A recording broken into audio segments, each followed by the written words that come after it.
Hello, it's the Friday Talkie.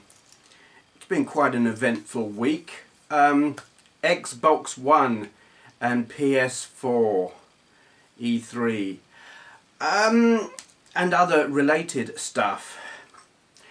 When I did my Xbox One reveal Friday Talkie a couple of weeks ago, I referred to the possibility of the FBI and the CIA using the Kinect camera to snoop.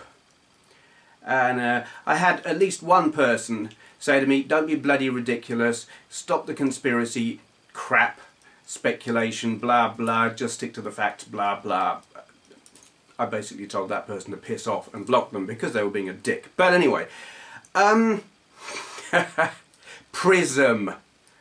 Speculation is not a bad thing because sometimes you can be right. Obviously it wasn't the CIA, it wasn't the FBI. Are they specifically going to use the Kinect to snoop on you? Well, I mean, it's speculation, isn't it? But speculation can lead towards the truth, and clearly the American and British and probably any other government you care to think of are obviously very prepared to ignore, abuse, throw out of the window their people's right to privacy. And if they're so blatantly and openly prepared to do that, do you really think they won't snoop on you through your Kinect? Given the chance, given that they've said, yeah, they're snooping on Microsoft servers, do you think they wouldn't? Really? Anyway, that's not what I'm here to talk about, though. On the Xbox One front again, I can't remember his name. Some Microsoft complete pillock was being interviewed on camera, and the question was put to him, what about the people who don't have internet access, don't have reliable internet access or any, servicemen in submarines in places where there's no access, blah blah blah. And his response was, well, we provide a product for people in that situation. It's called the Xbox 360. I mean, what a complete dick. Excuse my bluntness, but really, that is basically saying if you haven't got connectivity, if you can't access the internet, well, you're going to have to use an out-of-date product then. How stupid is that? Because coming out at around the same time is another product, next generation, new hardware, by Sony. No, if you don't have internet connectivity, don't buy an Xbox 360. Why settle for the old hardware? Buy a Sony. But of course he's not going to say that. But what a complete twat. And Microsoft are like, the video's been pulled. They're pulling it everywhere they possibly can. People who've mirrored it or uploaded it, Microsoft are going after them big time, so that video doesn't get seen. So I have heard. I found it. I watched it and I just thought, what an arrogant pillock. What a clueless, ignorant twat. I mean, basically, that if you haven't got internet connectivity, you're obviously in the dark ages, so use an old product. No, I don't think that's really the way it works. Certainly isn't the way it's going to work. All of those people aren't going to go and buy a 360. They possibly already have one. But in that circumstance, anyone without a reliable connection is going to buy a PlayStation 4. And this is the good thing. I watched the PS4 reveal thing, and I enjoyed it thoroughly. There is an amount of stuff that, media services and stuff, pretty much like we've got on the PS3. And I have no problem with consoles being able to play videos, play music, do all of those media things. And I think I said it last time, and if I didn't, if it's done in software, it's not going to add a heck of a lot to the price. Where the Xbox One, I love the way people are calling it the XBone. Anyway, yeah, they've added on all this, the expensive bloody Kinect thing and TV pass-through stuff. Hardware makes it expensive. Clearly, it makes it $100 more expensive than the PS4.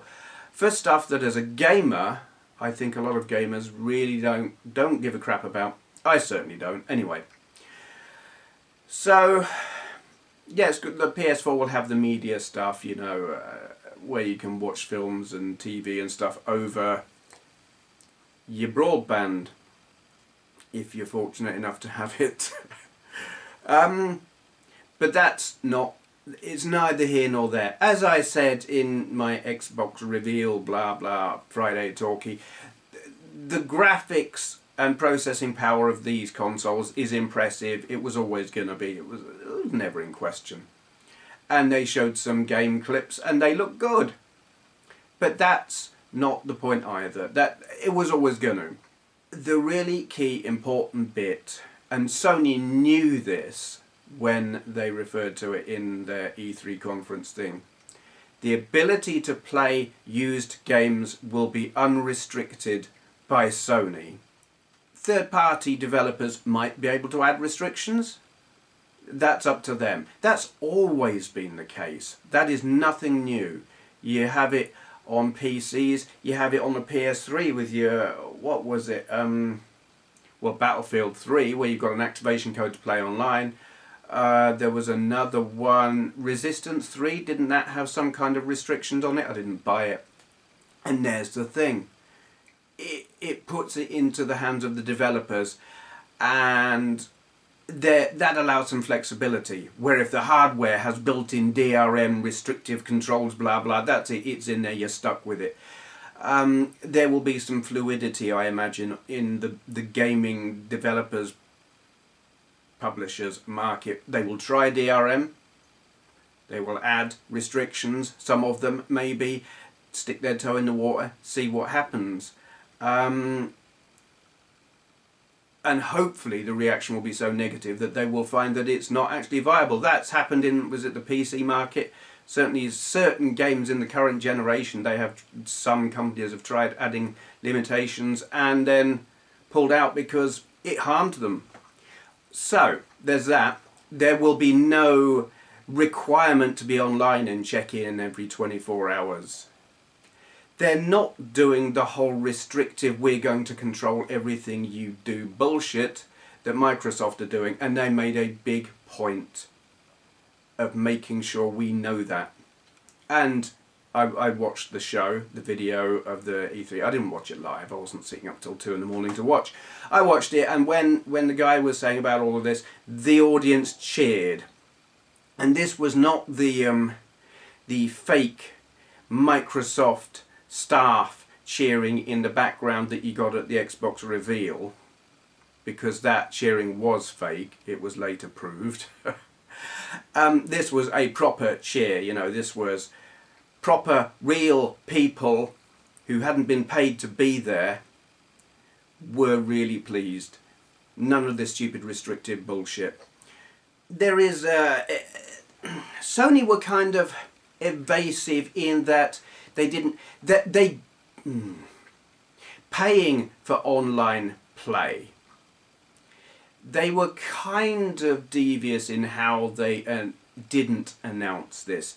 They said it will always be free to play your single player games, or words to that effect, kind of suggesting you're going to have to pay to play online, without actually saying you're going to pay to play online. If you sat and listened to the wording, and I did pick up on it at the time, yeah, Xbox Plus will be necessary to play multiplayer online games.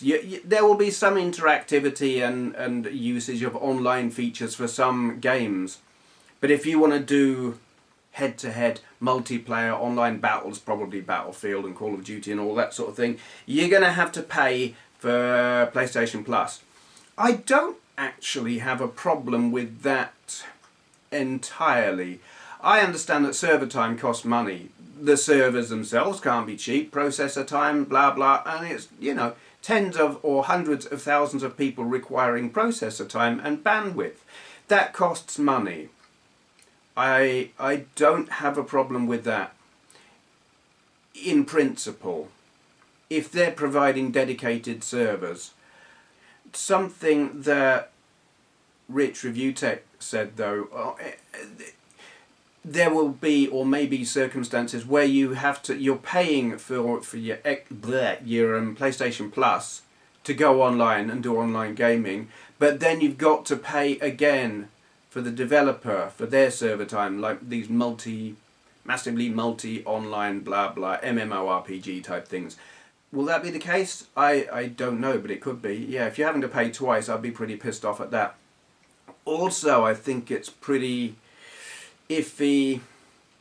Some games don't use dedicated servers. They use peer-to-peer. They're using your own bandwidth. You have like a limited number of online players and one of them acts as the server. I don't think you should have to pay to do that. You're providing your own service. Why should you have to pay for that? I find that quite objectionable. I suppose Sony would say they're providing the matchmaking service where they pick players of a certain rank or whatever, or just find people who want to play the game and put them together and something like that. I don't know. Is that something that... Should you have to pay for that if you paid for the game anyway? I'm a bit... I don't know if that's right. In principle, paying to play online I think is okay with dedicated servers. But other aspect of it, iffy. If you then got to pay for third-party servers, or you're paying and it's going to be peer-to-peer, that strikes me as a bit of a rip-off.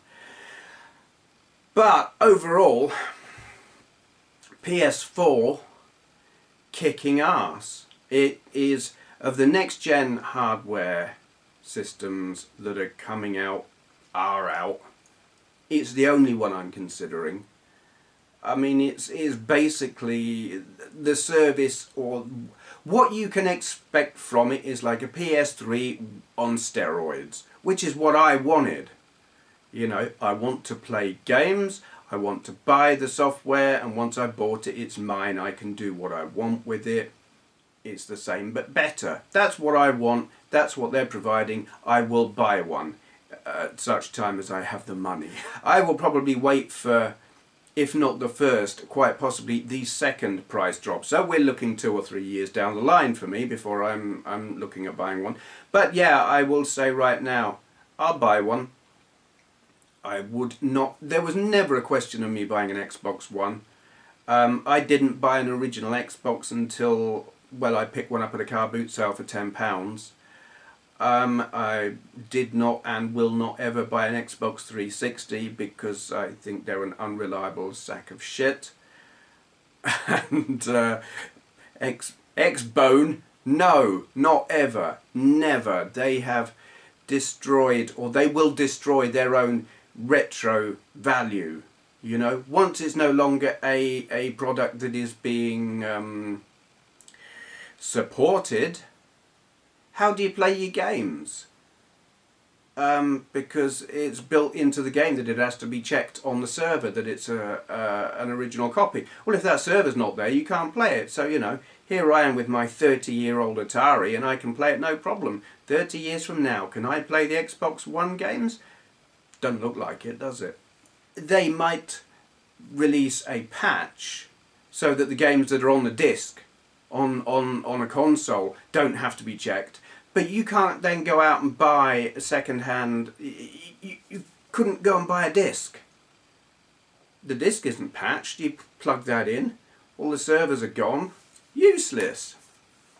So yeah, I will not ever buy one of them unless they change their policy. Okay then. Oh, and as for Nintendo, no, I ain't going to buy one of them. Mario Kart 8 looks appealing, the bit I've seen a bit, but that's the only thing on it I have any interest in. I do like Mario Kart. I don't like Mario. Mario is an annoying character with an annoying voice. But I like the Mario Kart games. And, you know, when I have a system that will play them, I buy them. But I'm not going to buy a system just to play Mario Kart. That just seems too much. So yeah, I won't be getting one of them. PS4 wins in my book. I just, there's not much to put me off it. Pay for online? I probably won't. What do I play online? Battlefield 3. That's all. That's the only thing I play online. I can live without it in Battlefield 4. But PS3 will continue to be free to play online, so I'll just continue to play Battlefield 3 for the time being. And when they stop supporting that, I'll stop playing online. Not a problem. Right, moving on. Oh, I've got lights in my eyes here. I haven't rearranged the room. I just have the camera sitting in a different position, just so you could see different stuff in the background. And I've got a light there and a light there, and they're in my face, and it's I don't know if it would be better with them on or off, but lighting matters apparently. I thought I'd give it a go. Anyway, yeah, other subject matter. Kind of a response to two videos really. Lawn Boys post 1975 and Trouble8385 on his YouTube Gaming Community Now channel. Links down there to their original videos. Lawn Boy asked, is a YouTube channel only ever as popular as its most recent video? And by that he means ignoring all of your current subscribers and subscribers you gain through shoutouts. When your video is, say, appearing in the sidebar of videos and whatnot, how many new subscribers you get through that kind of route, suggested or related videos, how many subscribers you get from that is directly related to your current video. And I agree. I think that is very much the case. Whatever of yours is appearing on other pages that aren't your own, with the little icon and the video title, is very, very much related to how well your channel does at that time. So I guess having a nice, well thought out, colourful, bright, eye-catching icon matters. I don't do that. I'm just too damned lazy. I put out a new video every weekday, and I can't be bothered to do a funky little icon, whatever you want to call it. And the title matters as well. I don't know. I mean, my titles, possibly I could come up with titles that are more effective and eye-catching and stuff. But I sort of have a format that I use less to be eye-catching and more to be search engine optimized, if you like. I want all the relevant keywords in there to be picked up by someone doing a search. And in truth, most of my views don't come from subscribers. They don't come from new subscriptions. They come from people doing searches, either on YouTube or on Google. So that's why mine are done the way they are. Whether or not doing it differently would earn me more subscribers, I don't know. Maybe. Could I be more eye-catching and attention-grabbing? I don't know. Something else on the subject, though, that I noticed recently, and I've got to be careful how I talk about this because there are certain rules. A couple of recent videos of mine I was not in breach of copyright, but they're kind of a little bit on the margins of what is okay, to the point that no ads. There are no ads on them. No problem with that, absolutely fine. I totally accept. All right, Nintendo, you know, anything with Nintendo that's obviously recognisable as theirs, it's just like, forget it. Don't even bother ticking the box to put ads on it, because not with what Nintendo are recently doing. And also in-game music. If it's like a real band, forget it. Don't even try. No problem with that. But what I found interesting was the views on those two videos, and over that time the number of new subscribers plummeted absolutely through the floorboards. Now that could be a couple of reasons, I guess. Is it if you're not going to make money for our corporate masters, they're not going to promote you and put you in people's sidebars and stuff like that? Is that the case, or is it that they're just a little bit worried about copyright, so they're not going to promote you? I don't know what the answer to that is, but I do know that views slumped. I do know that subscribers stopped dead. For those 2 days, nothing at all. I can only speculate as to what the reasons were, but it was so glaringly obvious that something had gone on there. I'm not complaining, you know. Every channel goes through a rough spot. You know, it's just how it is on YouTube. Sometimes it works and sometimes it doesn't. Sometimes you have a lot of views and successful videos, and sometimes you don't. That is how it goes. I'm just interested in the technical side of it, just that it was so...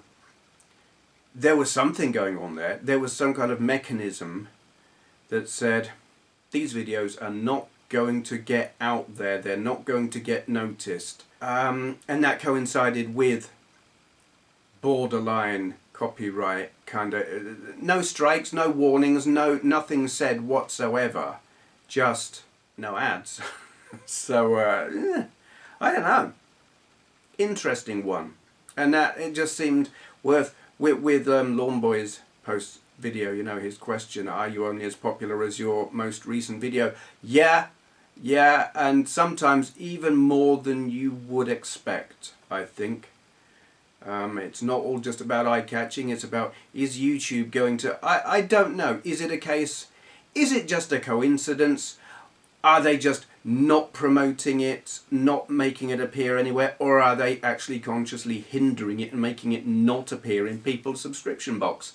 I don't know. Pure speculation, but it just looked a little bit too obvious, a little too much to be coincidence. Anyway, so following on from that and inspired by that video is a video by Trouble8385 on his YouTube Gaming Community Now channel. What makes you subscribe to a channel?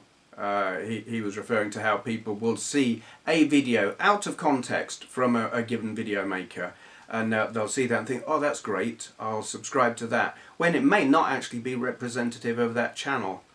And yeah, I believe he's absolutely bang on the money, because a very, very good example of that recently for me was my Xbox One reveal Friday Talkie, where that was a very successful video for me. I got over 2,000 views in the space of a week, which never happens. Did it get to 2,500? Getting on for that. Normally for me a Friday Talkie over the course of a week will get about 1,300 views. That one, 2,500. Very successful. I got a lot of new subscribers from it. And I believe those subscribers thought that's what I do. I talk about the Xbox, when really that's pretty much the last thing I do. So over the course of the week, all those new well, no, not all, but I have watched my subscriber numbers plummet. They've been leaving faster than they've been arriving, which doesn't happen very often. And I'm absolutely not complaining. I understand how it works. They thought they were subscribing to a channel that does a particular thing. They found they weren't, so they left. That's cool. I would not want anyone to subscribe to my channel. I would not expect or want anyone to remain subscribed to my channel if I wasn't putting out the kind of content that they want. So if they think they're going to get something and then they don't, there is no reason for them to stay, and I wouldn't, you know, why should they? So for them to leave again, it was like, yeah, okay. But it was just interesting. People do very often subscribe based on one video. I don't do that. And to answer Trouble's question, what makes me subscribe to a channel? I'll tell you how I do it. I very, very rarely do I ever look at the stuff that goes down the sidebar, the recommended or related videos or channels or whatnot. I don't look at it. YouTube's recommendations I generally find to be rubbish. They recommend stuff to me that is not remotely what I'm interested in. It's generic, modern gaming channels, Call of Duty, roleplay, stuff that... Minecraft, you know, I don't watch that kind of stuff, and that's what gets recommended to me. What I do two things actually. Occasionally, if someone's shouting out a channel, if it sounds particularly interesting, if it's been described what's on this channel, I may go and have a look. Generally, if channels are just mentioned, I don't bother. Shout outs don't especially work on me. I don't know why. I should be more interested. But I think the thing is I come across so many anyway. It's just like, back off. Yeah. Commenters. If someone comments on my channel and are a regular commenter, I go and look at their channel just to see, is this someone with a channel of their own? Is this someone who's creating content? Should I go, I'll go and check it out and decide, is this good? Am I interested? Or are they just someone who is a viewer? They watch my stuff, they comment. Always appreciated, whichever kind of person they are. But I always go and check. I want to know who the people are who are watching, and are they doing something that I want to watch. When I get to their channel, and wait, I'll get to that. The other thing that I do, whenever anyone subscribes to my channel, I get an email. In fact, in the email itself, it tells me, do they have any videos? I look at that first. If they have no videos, I don't go and look. Unless they've got a particularly interesting name or icon or something like that, which, sometimes I'll go and have a look and see if there's anything interesting in their About section. But generally, they've got to have videos. Then I'll go and look at their channel. And they've got to have more than one. It's like, have they got more than 5 or 10? Then I go look, see. When I get to a channel, I don't care what's on their front page. I go to their videos page. You got the row of little links along the front page of the channel. I click on videos. I want to see what they've got. And I guess the first thing is, have they done anything recently? If they've done nothing in the past 2 months, that's it. I'm gone straight away. It doesn't matter what they've done previously, because I'm only going to subscribe to a channel that is putting stuff out now. There is no point in me subscribing to a channel that's not making anything now, because nothing will appear in my inbox. Subscribing to me is not me saying, hey, I like you, I'm going to click subscribe because I like you. That's not it. There are lots and lots of people out there who did great videos in the past but stopped making them. I unsubscribe. It doesn't mean I don't like them. It means they're not making videos anymore. There is no need for them to be in my subscriptions list. And I try to keep that list fairly short, 200 or so. Because when it gets really long, it starts getting unreliable and people release videos and you just don't get to hear about them.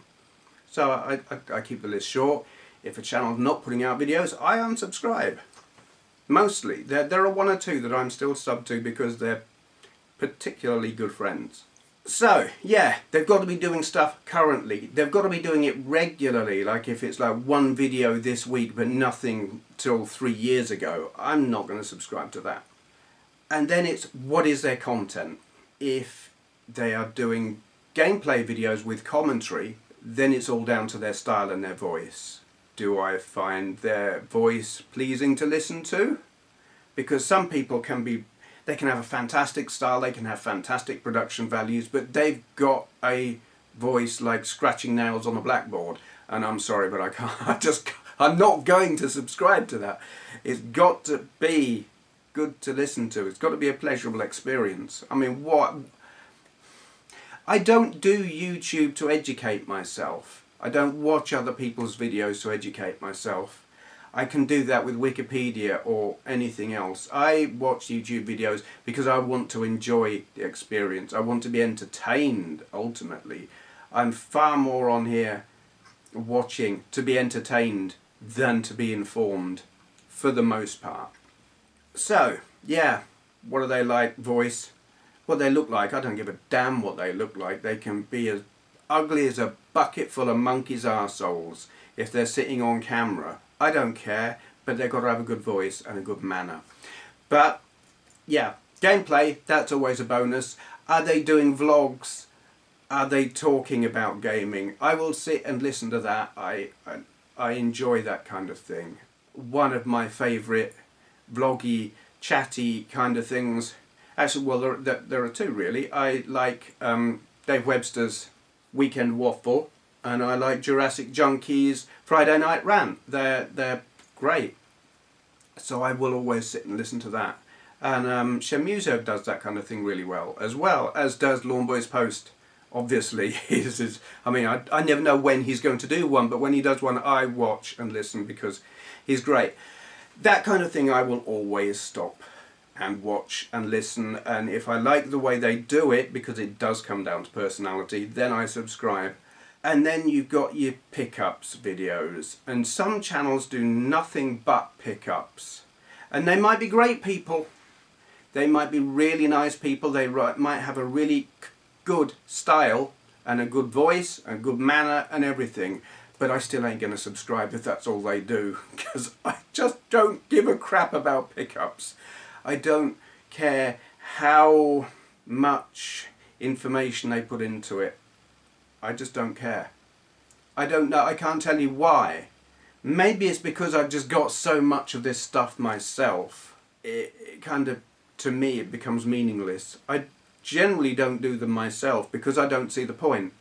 You know, if I've gone out and bought a load of, well, I never go out and buy a load of gaming stuff anymore, but back when I did, I couldn't see the point of saying I got this and I got this, and even explaining why and what it means to me, I don't. So, having said all of that, while I don't subscribe to pickup channels, if a channel has a mishmash, if they do pickups videos regularly, but they also do vlogs, or they also do, you know, chatty stuff, or they do gameplay, if it mix and match, yeah, I'll subscribe to that. If I like the way they do it, absolutely. But mostly it's got to be retro. Mostly. There are a very, very few occasions where I will subscribe to something that's modern. And that is purely, that comes down to personality completely. And it's got to be gameplay. You know, gameplay on modern games. Well, I can think of two. Yeah, I mean, two good examples of that. Gameplay Jenny and Manga Minx. Modern games. I don't care about watching videos of modern games, but those two have a personality, well, personalities, that I find very enjoyable to watch and, well, listen to actually. They're funny. Gameplay Jenny is just hysterical in, I can't even describe, just a very funny personality. Manga Minx, because she's got a foul mouth and gets kind of hysterical. And I find that great. I find that, I just sit there and laugh. So yeah, but mostly, got to be retro, gameplay, and chat. That kind of thing, if the person does it in a style that I like, that's what I subscribe to. And I do it in the ways that I mentioned. Either I found them because they subscribed to me and I went to look, or they've been chatting on my channel in comments and I go and have a look. I don't go out looking for new channels, which is partly why I've not been doing many shout-outs lately. I don't look, in fact I haven't done that for a long time. I don't look for channels, they find me mostly, and when they find me I then look and see what they're doing. And it seems mostly at the moment channels that have been, or people who've been subscribing to me or commenting, either don't have any content on their channels or don't have the kind that I look for. I don't know what that means. I don't know if that means anything. I mean, I said once before I thought that the community was shrinking. I don't believe that to be the case anymore, but I do notice that of the people who subscribe to me, fewer now seem to have channels with content. I don't know. I don't know what that means. Does it matter? Not to me, because I've got so many channels that I like to watch already. I am a lot more fussy about what I watch now. I won't subscribe to something that I don't think either is great already or has the potential to be great in the future if they develop what they're already doing. And that actually brings me on to my shout out. I'm going to have to move everything around now because the camera's not where it normally would be and it's not pointing at the screen. So excuse me while I edit and do this. So, this week's shout out. AveniesGameRoom. And this is what I was talking about. Channels that I think have the potential to be great.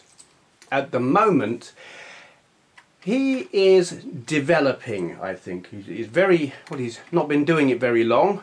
A month. His first video was out a month ago. He's doing gameplay videos with commentary, and as you know, I like that kind of thing. His style is very, very unassuming. He reminds me a bit of, and I'm looking now, AD74. His style reminds me of AD74. Very unassuming, very kind of quiet even.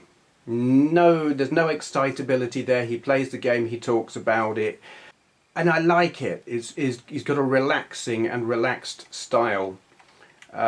I would say he hasn't perfected his audio yet. There are some audio issues, but that doesn't put me off. I know it can put some people off. I don't mind at all. I like what he does and the way he does it. I think if he sticks at this, and I mean there are no guarantees that anyone will stick at doing this, but if he sticks at this and develops, I think he will be great. And as such, I want to thoroughly encourage him, you know, stick at it. What games have we got here? It's a mishmash, various different systems. Road Rash there, is that Mega Drive? I'm going to guess that it's Mega Drive. Commodore 64, Amstrad CPC, Spectrum, Mega Drive.